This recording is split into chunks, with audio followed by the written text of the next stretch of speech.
এ কেমন রাজ্যে বাস করছি আমরা, যে রাজ্যে পাপীদেরকে শাস্তি দেওয়ার বদলে তাদেরকে আড়াল করা হচ্ছে, যে রাজ্যে থেকে, যে দেশে থেকে স্বাধীনতার জন্য মেয়েদেরকে রাস্তায় নামতে হচ্ছে। এরপরেও কি সরকারের চোখ খুলছে না?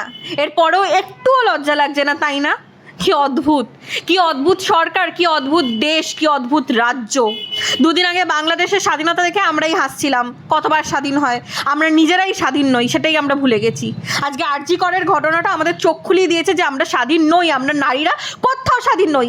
একজন ডক্টর যদি তার হসপিটালে স্বাধীন না থাকতে পারে, সেফ না থাকতে পারে, তাহলে আমরা কি? মেয়েরা রাত্রির বেলা রাস্তায় বেরোবে না, কেন বেরোবে না? বাবার সম্পত্তি, ইয়ার কি মারা হচ্ছে নাকি? রাজ্য সরকারকে বলছি, বিচার করতে না পারলে পদত্যাগ করুন, ছেড়ে দিন, আপনার কোনো যোগ্যতা নেই ওখানে বসে থাকার। আপনি নারীর একটা দাম ঠিক করছেন 10 লাখ টাকা, আপনি ইয়ার কি মারছেন? আপনি একজন মহিলা হয়ে আপনার লজ্জা করে না? We want justice.